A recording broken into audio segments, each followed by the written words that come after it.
महाराष्ट्र में कोरोना का नया वेरिएंट चिंता का विषय बना हुआ है। राज्य में 10 केस मिलने के बाद मंत्री आदित्य ठाकरे ने केंद्र को खत लिखकर मांग की कि 2 डोज के बीच का गैप घटाया जाए ताकि ज्यादा से ज्यादा लोगों को पूरी तरह वैक्सीनेट किया जा सके और 18 की जगह 15 साल की उम्र से बच्चों को। इसे लापरवाही कहा जाए या नासमझी माना जाए या फिर जानबूझकर अपनी और दूसरों की जिंदगी खतरे में डालने की मूर्खता कहा जाए, मुंबई से सटे ठाणे में प्रशासन के हाथ पांव फूले हुए हैं। कल्याण डोंबिवली म्युनिसिपल कॉर्पोरेशन के मुताबिक यहाँ पर 318 यात्री विदेश से आए हैं, जिनमें से 306 को उन्होंने ट्रेस कर लिया और उनमें से एक को ओमिक्रॉन से संक्रमित पाया गया, मगर 12 लोग ऐसे हैं जिनके बारे में कुछ पता नहीं चल पा रहा। इन लोगों के फोन बंद है और इन्होंने अपना जो पता दिया है वहाँ पर ताला लटका हुआ है, जबकि नियम के मुताबिक इन्हें क्वारंटीन में होना चाहिए और टेस्ट करवाना चाहिए। एसओपी हमने जो बनाया है वो एसओपी के तहत जो भी एट रिस्क और हाई रिस्क कंट्रीज से जो नागरिक आएंगे तो उनको 7 डेज उनका जो होम क्वारंटाइन का जो आदेश है तो 7 डेज होम क्वारंटाइन करने के नहीं, इसका भी हम कॉल सेंटर के जरिए फॉलोअप रखेंगे। हाउसिंग सोसाइटीज को भी हम रिक्वेस्ट कर रहे हैं कि उनके बिल्डिंग में जो एट रिस्क और हाई रिस्क कंट्रीज से जो नागरिक आ रहे हैं वो होम क्वारंटाइन करने के लिए उसकी उन्होंने जानकारी लेनी चाहिए। उनका 8th डे को जाके टेस्ट किया जाएगा। यदि वो नेगेटिव आते हैं तो फिर भी as per government of India guidelines उनको 7 दिन का फिर से क्वारंटाइन करना पड़ेगा। प्रशासन संक्रमण रोकने के लिए कोई भी नियम बना ले, पर जब लोग ही सहयोग देने के लिए तैयार नहीं होंगे तो नतीजे कैसे आएंगे। महाराष्ट्र में ओमिक्रॉन के अब तक 10 केस आ चुके हैं। इनमें से मुंबई से 2, ठाणे से 1 और पुणे से 7 केस हैं। मुंबई की बात करें तो बीएमसी 1 नवंबर से मुंबई लौटे यात्रियों का कोविड-19 टेस्ट कर रही है। 5 दिसंबर तक 4,480 यात्री खतरे वाले देशों से मुंबई लौटे हैं। इनमें से 16 लोग पॉजिटिव पाए गए हैं और 2 में ओमिक्रॉन वेरिएंट मिला है। दोनों को 7 हिल्स अस्पताल में भर्ती करा दिया गया है। बीएमसी ओमिक्रॉन को लेकर कोई रिस्क नहीं लेना चाहती, इसलिए पूरी तरह अलर्ट मोड में आ गई है। बीएमसी ने प्रिवेंटिव मेजर तो लिए ही है, उसके साथ में हमारे जो हॉस्पिटल वो भी हमने तैयार रखे हैं। प्रिवेंटिव मेजर में हमने एयरपोर्ट पे उनका स्क्रीनिंग करना, उनका टेस्टिंग करना और पॉजिटिव अगर आता है तो डायरेक्टली उनको हॉस्पिटल में शिफ्ट करना। उसके साथ में ही निगेटिव अगर आता है तो 7 दिन होम क्वारंटाइन में भेजना, जो एट रिस्क कंट्री से जो लोग आ रहे हैं। और जो अल्ट्रा रिस्क कंट्री से, जो हाई रिस्क कंट्री से लोग आ रहे हैं उनको डायरेक्टली होम क्वारंटाइन न जाने देते हुए हॉस्पिटल में या महानगर पालिका की जो फ्री सर्विस है वहाँ पे हम एडमिट करते हैं। उनका 7 दिन तक ध्यान रखते हैं उनका, और 7वें दिन टेस्ट करने के बाद में नेगेटिव आते हैं तो उनको छोड़ते हैं। उसके साथ में हमने सभी अस्पताल तैयार रखे हैं। 30,000 बेड हमारे तैयार है, ऑक्सीजन सप्लाई है, मेडिसिन है, डॉक्टर्स है, सब हमने तैयार रखे हैं। मुंबई इंटरनेशनल एयरपोर्ट पर रिस्क श्रेणी वाले देशों से लौटे यात्रियों की टेस्टिंग के लिए बीएमसी ने कड़े नियम बनाए हैं। मुंबई एयरपोर्ट पर करीब 5 इंटरनेशनल फ्लाइट्स रोजाना लैंड होती हैं और हाई रिस्क देशों से आए यात्रियों को तुरंत अलग कर दिया जाता है। हम इस वक्त मुंबई के अंतर्राष्ट्रीय हवाई अड्डे के T2 टर्मिनल पे हैं, जहां पर कि अंतर्राष्ट्रीय जो एरोप्लेन्स हैं वो आती हैं। यहाँ जैसे ही टर्मिनल पे लोग उतरते हैं वो यहाँ से चल के आते हैं। 2 सुविधाएं हैं। एक तो सरकार बार बार कह रही है कि आप प्री रजिस्टर करिए, यानी कि ऑनलाइन रजिस्टर करिए। अगर जो लोग ज्यादातर जो आ रहे हैं वो ज्यादातर रजिस्टर करके आते हैं, लेकिन अगर जो नहीं आता है रजिस्टर करके, उन्हें यहाँ पे इंतजार करना होता है। यहाँ पर जब वो इंतजार करते हैं तो यहाँ पे 2-3 लोग मौजूद हैं जो उन्हें यहाँ ऑनलाइन रजिस्ट्रेशन करने में हेल्प करते हैं, मदद करते हैं। और अगर आपके पास रजिस्ट्रेशन है, पहले से आपने रजिस्टर करके रखा है, तब आप सीधे यहाँ से चल के आते हैं। यहाँ इस रास्ते की खासियत ये है कि यहाँ पे थर्मल स्कैनर्स लगे हुए हैं। वो आप वहां ऊपर जो देख रहे हैं वो थर्मल स्कैनर्स हैं जो कि स्कैन करते हैं ताकि जो लोग यहाँ काउंटर पे बैठे हैं उन्हें तुरंत समझ में आ जाए कि किसको कितना बुखार है। 100 का कट ऑफ रखा गया है। अगर आप उसके ऊपर आपका बॉडी का टेम्परेचर है तो तुरंत यहाँ पर जो आप देख रहे हैं काउंटर्स, इस पर सामने नजर आ जाएगा कि कितना टेम्परेचर है। अगर 100 से ऊपर है तो आपका जो यहाँ पर देख रहे हैं आप येलो और रेड, तो अगर आपका टेम्परेचर कम है तो वो येलो ग्रीन में यानी येलो में दिखाता है फ्लोरोसेंट में, और अगर टेम्परेचर ज्यादा है तो वो रेड में। तो तुरंत यहाँ पर जो लोग बैठे हैं वो तुरंत जाके आपको आइसोलेट कर सकते हैं। जल्दी जल्दी ये लाइन क्लियर हो जाती है, इसमें कोई दिक्कत नहीं है। और यही वजह है कि मुंबई एयरपोर्ट पे हालांकि ज्यादा फ्लाइट्स नहीं आ रही हैं, इस वक्त 5 अंतर्राष्ट्रीय जो फ्लाइट्स हैं वो ऑन एन एवरेज आ रही हैं, लेकिन जो पैसेंजर्स का जो क्लियरेंस है वहां ज्यादा दिक्कत नहीं हो रही है। इसी की वजह से जो यात्री रिस्क कैटेगरी वाले देशों से नहीं है वो सीधे बाहर आ सकते हैं, बस उनके पास नेगेटिव रिपोर्ट होनी चाहिए। मुंबई एयरपोर्ट पर यात्रियों के लिए 100 रजिस्ट्रेशन काउंटर्स हैं, 60 सैंपलिंग बूथ हैं और 100 रैपिड पीसीआर मशीन लगी है जो रिपोर्ट 1 घंटे में ही दे देती है, ताकि यात्रियों को लंबा इंतजार नहीं करना पड़े। आरटीपीसीआर टेस्ट है उसका कॉस्ट है तकरीबन 600 रुपए। वहीं जो रैपिड टेस्ट है उसका जो फिलहाल दाम रखा है वो है 3900। लेकिन फिर भी क्योंकि ज्यादातर लोग जल्दबाजी में निकलना चाहते हैं एयरपोर्ट से, तो इसलिए रैपिड टेस्ट के लिए ऑप्ट करते हैं। लेकिन जो लोग आरटीपीसीआर के लिए ऑप्ट करते हैं उनको ज्यादा देर वेट करना पड़ता है, यानी तकरीबन 6 घंटा तो मिनिमम आपके रिपोर्ट के आने तक आपको इंतजार करना ही पड़ेगा। तो तब तक में तो आपका कस्टम भी क्लियर हो जाएगा, साथ ही इमिग्रेशन भी क्लियर हो जाएगा। तो उसके बाद आप क्या करेंगे? तो आप यहाँ आएंगे, ये मीट एंड ग्रीट एरिया है जो एग्जिट के काफी पास में ही है। यहाँ पर आप आके इंतजार कर सकते हैं। यहाँ पर खाने पीने के भी काफी सारे लोकेशन हैं, जगह हैं। रिपोर्ट अगर पॉजिटिव आ जाए तो तुरंत संक्रमित व्यक्ति को आइसोलेट कर क्वारंटीन कर दिया जाता है और उसके सैंपल्स जीनोमिक टेस्टिंग के लिए भेज दिए जाते हैं। 5 साल से कम उम्र के बच्चों का टेस्ट नहीं होता है। अगर उन बच्चों में लक्षण दिखे तो ही उनका टेस्ट किया जाता है। हेल्थ एक्सपर्ट्स के मुताबिक ओमिक्रॉन वेरिएंट ज्यादा संक्रामक हो सकता है, पर ये कितना घातक है और वैक्सीन से पैदा हुई इम्यूनिटी से रोकने में कितनी सफल रहेगी, ये अभी तक साफ नहीं है। अगर जो बात करें महाराष्ट्र में सख्ती की, तो महाराष्ट्र सरकार का ऐसा कहना है कि लगातार वो टास्क फोर्स के साथ संपर्क में है। आने वाले अगले 1 हफ्ते तक हालात पर जो है पूरी तरीके से नजर बनाई रखी जाएगी, जिसके बाद ही कोई फैसला लिया जाएगा। कैमरा पर्सन विजय देसाई के साथ सौरभ वक्तानिया, मुंबई, आज तक। आज संयुक्त किसान मोर्चा की एक बार फिर से बैठक होने जा रही है। इस बैठक में सरकार की उस चिट्ठी पर किसान नेता मंथन करेंगे जिसके जरिए सरकार ने किसानों की मांगों का जवाब दिया है। आज संयुक्त किसान मोर्चा की दोपहर में बैठक होनी है और लग रहा है कि आज कोई बड़ा निर्णय लिया जा सकता है। इस बैठक में किसानों के मुद्दे पर संसद में हंगामा थम नहीं रहा। किसानों ने भी ठान लिया है कि उनकी मांगों पर कुछ सार्थक नतीजा नहीं निकला तो आंदोलन जारी रहेगा। इन सब के बीच सरकार की चिट्ठी किसान नेताओं के नाम आई है, जिसमें केंद्र सरकार ने मांगे मानने का भरोसा दिया है। अब फैसला संयुक्त किसान मोर्चा को करना है, जिसके लिए आज बैठक होने वाली है।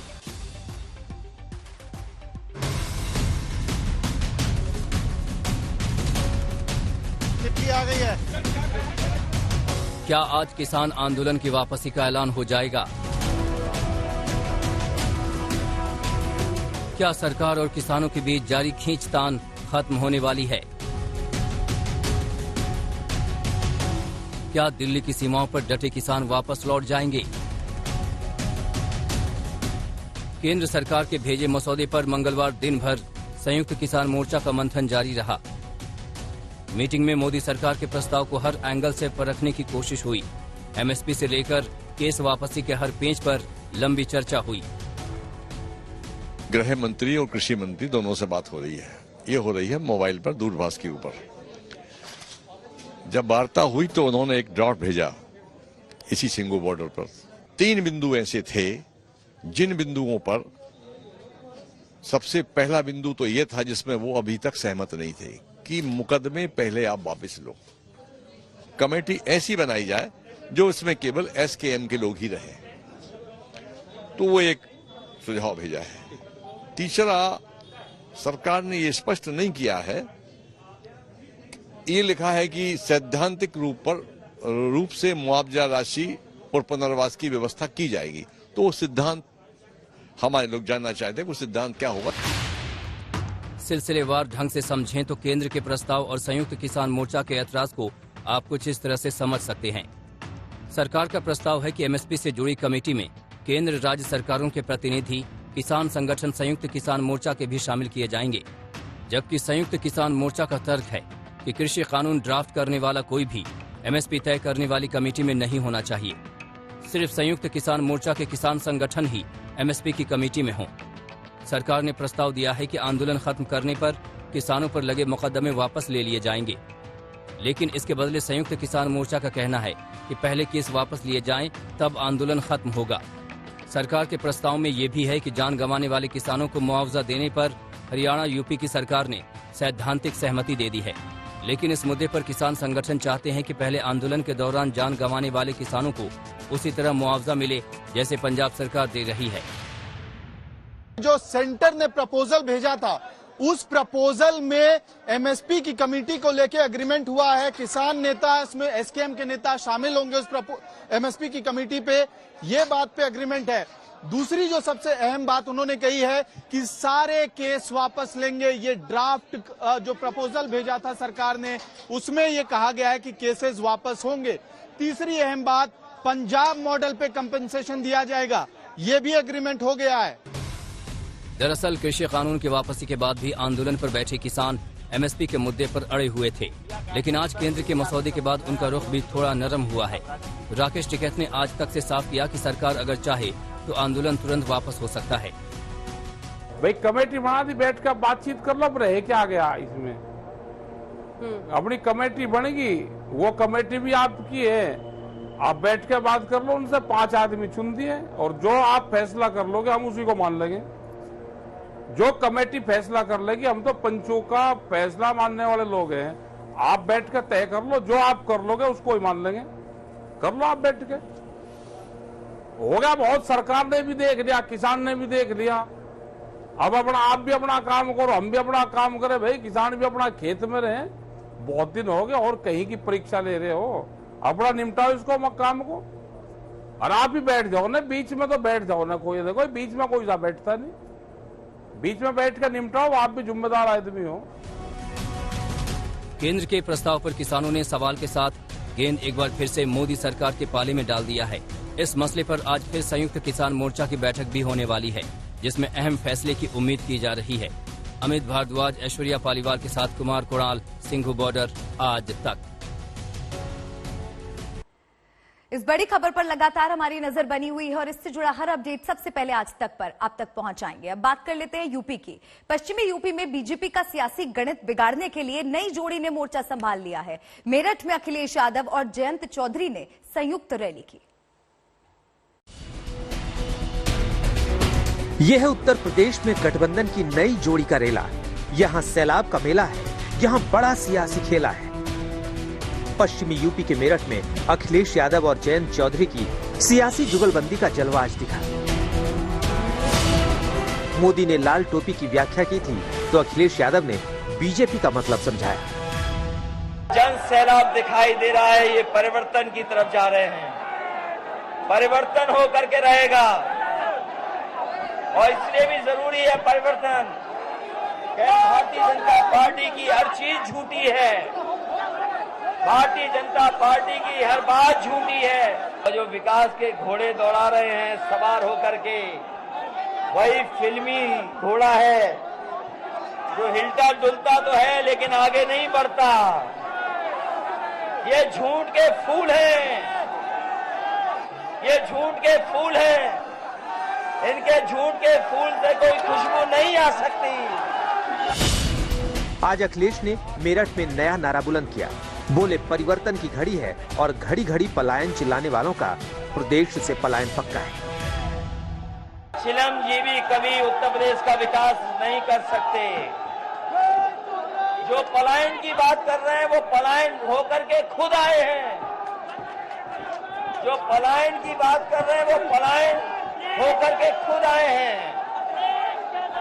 इसलिए इन्हें भी वापस भेजना है, जिससे कम से कम बिजली के कारखाने का नाम तो रट सकें। बीजेपी को रोकने के लिए अखिलेश को जयंत का साथ मिला है। जयंत चौधरी का कहना है कि पूरब से पश्चिम तक सियासत की नई जोड़ी के आगे बीजेपी का सफाया होना तय है। जब भाजपा आई थी प्रदेश में और देश में, वो पश्चिमी उत्तर प्रदेश से ही आई थी और यहीं से जो है दूसरा रास्ता खुलेगा। सीट तो हमें 403 लड़नी है मिलके, सिंबल चाहे किसी का हो।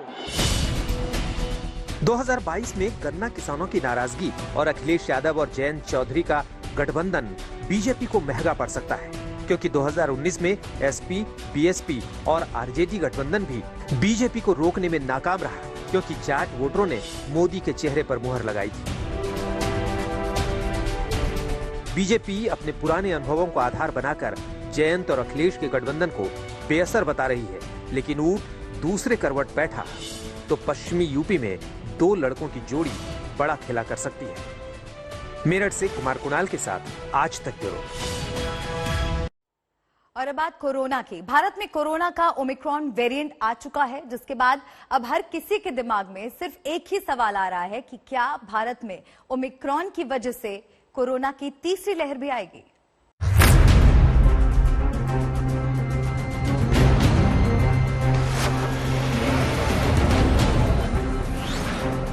दुनिया के 40 देशों में ओमिक्रॉन की एंट्री हो चुकी है।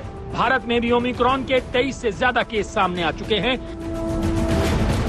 जिसके बाद अब देश में कोरोना की तीसरी लहर के खतरे को नजरअंदाज करना मुश्किल ही नहीं, नामुमकिन है।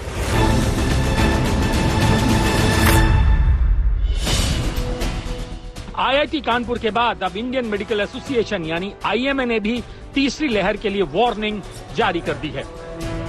आईएमए ने दावा किया है कि मौजूदा साइंटिफिक सबूतों और इसकी उत्पत्ति वाले देशों से जुड़े आंकड़े बताते हैं कि ओमिक्रॉन वेरिएंट डेल्टा से 10 गुना तक ज्यादा तेजी से फैलता है। आईएमए ने कहा है कि अगर समय रहते जरूरी उपाय नहीं किए गए तो हमें महामारी की भयंकर तीसरी लहर का सामना करना पड़ सकता है। आईएमए ने सरकार को आगाह किया है कि वो स्वास्थ्य कर्मियों, फ्रंटलाइन वर्कर्स और कमजोर रोग प्रतिरोधक क्षमता वाले व्यक्तियों के लिए वैक्सीन की बूस्टर डोज देने की घोषणा जल्दी करें। ओमिक्रॉन के बढ़ते हुए केस के आधार पर आईएमए ने चेतावनी दी है कि ओमिक्रॉन को बेकाबू होने से रोकने के लिए देश की कोरोना पॉलिसी को बूस्टर डोज की सख्त जरूरत है। It is mandatory requirement that all these healthcare professionals and the frontline workers shall be given a boosted dose to enhance their immunity. Equally, people with the immunocompromised status, in the chemotherapy receiving people or the people who are severely diabetic, they need additional dose for enhancing their immunity. So this is our priority request we want to make to the Government of India. Omicron को लेकर IMA की ये नसीहत सोमवार को कोविड-19 पर राष्ट्रीय तकनीकी सलाहकार समूह की बैठक के बाद आई है, जिसमें ये माना गया है कि ओमिक्रॉन से बचने के लिए जरूरी है कि बच्चों के लिए जल्द से जल्द वैक्सीन को मंजूरी दी जाए। अभी एनटीएजीआई WHO के नए निर्देशों का इंतजार कर रहा है, जिसके बाद ही देश में बूस्टर डोज को लेकर कोई फाइनल फैसला लिया जाएगा। यानी फिलहाल भारत सरकार ओमिक्रॉन के खिलाफ रणनीति बनाने में वेट एंड वॉच पॉलिसी को फॉलो कर रही है। भारत में national technical advisory group on immunisation की बैठक में 2 मुद्दों पर बातचीत हुई है। पहला ये कि तीसरी डोज कब दी जानी चाहिए और या कितने लोगों को किस समय दी जानी चाहिए, और दूसरा बच्चों की वैक्सीनेशन कब शुरू करनी चाहिए। पर इन 2 बातों पर सूत्रों ने बताया कि कोई समन्वय फिलहाल नहीं बैठ पा रहा है। एंटागी के मेंबर्स का कहना है कि तीसरी डोज देने से पहले वो री इन्फेक्शन और ब्रेक थ्रू इन्फेक्शंस का डेटा भी देखना चाहेंगे। साउथ अफ्रीका से खबर आ रही है कि ओमिक्रॉन को लेकर री इन्फेक्शन 2 से 3 गुना ज्यादा दिखाई दे रहा है। बच्चों की वैक्सीनेशन के बारे में एंटागी के मेंबर्स का ये कहना था क्योंकि बच्चों में कोविड का खतरा इतना ज्यादा नहीं दिखता है, इसीलिए फिलहाल बच्चों की वैक्सीनेशन की शुरुआत करने में अब भी थोड़ा और समय लग सकता है। आईएमए इकलौती संस्था नहीं है जो तीसरी लहर से आगाह करने वाली चेतावनी दे रही है। शनिवार को आईआईटी कानपुर ने तीसरी लहर की भविष्यवाणी की थी, जिसमें कहा गया है कि जनवरी में तीसरी लहर आ सकती है, लेकिन गनीमत ये रहेगी कि ये तीसरी लहर कम असरदार होगी। ओमिक्रॉन पूरी संभावना है कि हमारे देश में भी फैलेगा, और क्योंकि ये डेल्टा से अधिक फैलने और ज़्यादा तेजी से फैलने वाला है तो थोड़ा जल्दी फैलेगा।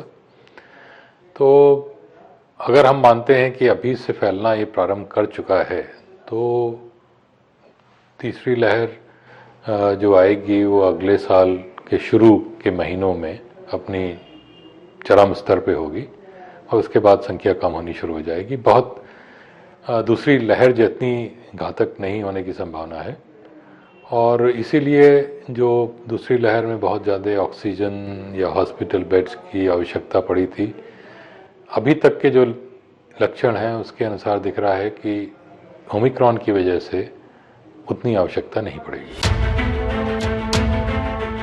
वैसे जहां तक सरकार और सिस्टम की बात है तो उसके लिए रिस्क वाले देशों से आने वालों को ट्रेस कर पाना ही बहुत बड़ी चुनौती बना हुआ है।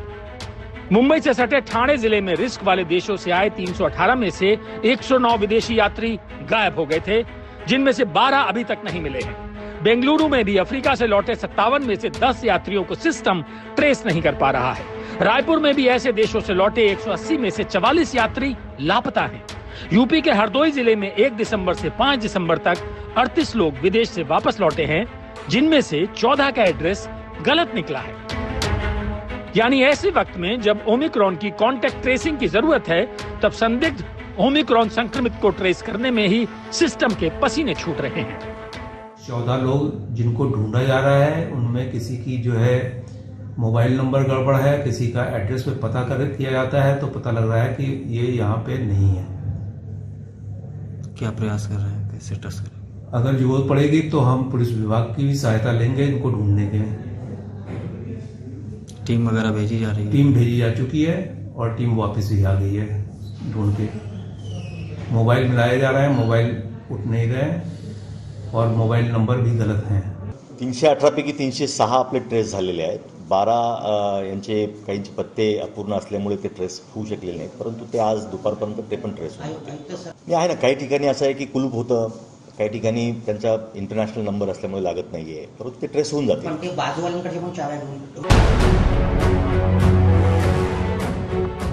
कोरोना की दूसरी लहर ने देश में कैसे तांडव मचाया था, ये कोई भूल नहीं सकता। अब जब तीसरी लहर की आशंका बढ़ गई है तो ओमिक्रॉन के खिलाफ लड़ाई में एक भी भूल बहुत भारी पड़ सकती है। कोरोना के पहले और दूसरे वेव में मुंबई और आसपास के इलाकों में काफी भयावह स्थिति देखी गई थी। यही वजह है कि ओमाइक्रॉन का खतरा देखते हुए इन इलाकों के म्युनिसिपल कॉरपोरेशन सजग हो गए हैं और हर वो कदम उठा रहे हैं ताकि ओमाइक्रॉन का संक्रमण रोका जा सके। कल्याण डोंबिवली का इलाका, जहां पर एक ओमाइक्रॉन पॉजिटिव केस मिल चुका है, उस इलाके में करीब 318 नागरिक विदेशों से लौटे हैं। इनमें से 306 नागरिकों को ढूंढकर उनकी टेस्टिंग की जा चुकी है, जिनमें 8 लोग RT-PCR पॉजिटिव मिले हैं और एक व्यक्ति ओमाइक्रॉन पॉजिटिव मिला है। कैमरा पर्सन स्वराज के साथ दिव्येश सिंह, मुंबई आज तक।